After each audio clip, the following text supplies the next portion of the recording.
wewe umerogwa, uchawi unakusumbua, inshallah basi tafuta namna iliyokuwa nzuri, njoo tukupe mti mkuu, sikulazimishi, lakini inshallah hizi ni nasaha. Mwenyezi Mungu atakujalia uende utapumzika na haya madhila ulionayo inshallah. Mti mkuu wenyewe ni huu hapa, tumeutia kwenye kopo maalum. Mti mkuu tumeutia kwenye kopo maalum. Hii dawa ikiwezekana kwenye familia watu wale, nimeshatoa nasaha hizi sana kwenye familia, pekeni kwenye chakula watu wale hii dawa ili msafiane nia, mazingira yawe sawa.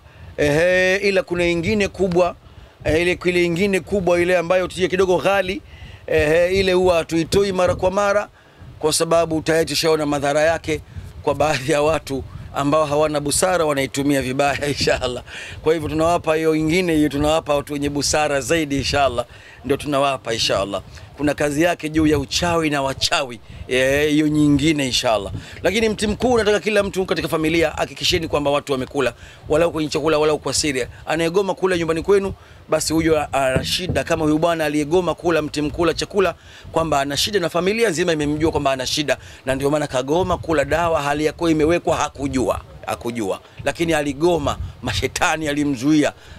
Angekula hivyo. Mti mkuu ndio siri ya mafanikio kwa idhini yake Mwenyezi Mungu Azza wa Jalla. Gome la mti mkuu lieni likakinge katika mazingira nyumba yetu kwa idhini yake Mwenyezi Mungu. Gome la mti mkuu ukiliweka katika nyumba yako, nyumba hiyo ni haramu mchawi kugusa. Ima we mwenyewe na mambo mengi, tuelewane vizuri, wenyewe na mambo mengi alafu hujaacha. Lakini pia mafuta ya mti mkuu ni kinga. Mtu akijipaka mwilini akiwa ametumia mti mkuu venye kutoka visirejee, mazuri kutumia mtu pakaa kwa muda, na maelekezo basi tumeyatoa inshallah. Mti mkuu bado upo, unapatikana msikiti wa Mtoro hapa Kariakoo inshallah. Karibuni sana. Na nilikuwa safari, sasa nimerejea, nipo nimerudi. Rafiki yangu mmoja tusikasi Mlimo anasema nikindaga pale Radio Ibane, anasema anatoa shairi lake ile, nimerudi nimerudi nimerudi nimerudi nimerudi nimerudi nimerudi nimerudi nimerudi, nipo. Najua muda mrefu, siku karibuni 40 siko. Najua tena wagonjwa wako wengi, mambo yako mengi, lakini bado tunaendelea kusaka mti mkuu tujue sehemu mbalimbali unakopatikana, ili msaada ufike kila kona kwa idhini yake Mwenyezi Mungu Subhanahu wa Ta'ala. Wale ambao walipata tabu, walinikosa na hivi, basi na watangazia pia nimerudi, nipo. Lakini wakati huo unajiandaa kwa ajili ya safari ya mji wa Mombasa. Mimi na Saim Gwao na timu yangu hivi karibu tutakuwa katika mji wa Mombasa inshallah. Naomba hili lizingatiwe, tarehe lini tutaipanga na tutawatangazia katika chaneli yetu ya Jafari Si Mchawi au chaneli ya Saim Gwao Video Production. Lakini pia tutawatangazia katika TikTok ya Saim Gwao au TikTok yangu mwenye Jafari Mchawi, andika Jafari Si Mchawi TikTok. Tutatangaza huko inshallah, sio muda mrefu. Nimerudi najipanga hapa kwa ajili ya safari ya Mombasa.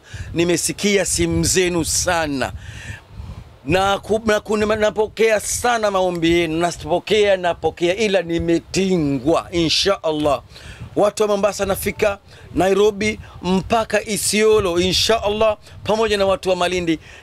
Maombi yenu nimeyasikia. Nikianza ratiba huko ni mwezi mzima nitakuwa niko huko inshallah mpaka nimalize sehemu zote hizo, ndio nitarejea tena Dar es Salaam. Lakini pia jamaa zangu wa Burundi, ila wa Kongo hapana. Kwa sasa hivi maombi yenu watu wa Kongo, fanyeni subira, sina safari ya kuja huko. Nyinyi agazeni tu dawa kutoka Dar es Salaam, zitawafikia bihaulillahi ta'ala inshallah. Lakini Mungu akijalia pia jamaa zetu wa Idaho Marekani, hiyo ni waahidi kwamba inshallah, ngoja nimalize mambo yangu, tutapanga rasmi, ila natamani iwe mwakani safari ya Idaho. Mwanzo ilikuwa siwezi kwenda, naita Idaho, sio Idaho, ni Idaho. Jimbo moja liko Marekani huko. Muhyiddin wa jina wangu, bila shaka na yeye nitakwenda nayo safari. Wajina wangu Muhyiddin yuko hapa msikiti wa Mtoro, anapatikana hapa dukani kwetu. Kijana anaitwa Muhyiddin na kijana Sungita na Abdu Mwarabu, hao ndio vijana waaminifu hapa, hakuna mashaka. Ukiona hao utapata dawa halisi. Ndio maana nasema mtu akija hapa Kariakoo, kwanza nipigie simu niongee na hao ili usibabaishwe, maana Kariakoo mambo mengi. Kwa hivyo Idaho inshallah jamaa zangu, na nyinyi ripoti ndio hii nimeitoa, nimesema mwenyewe kwa kinywa changu, tutafika. Lakini ngoja kwanza tumalize ratiba zetu kwa utulivu, tutapanga safari ya kwenda Amerika. Amerika.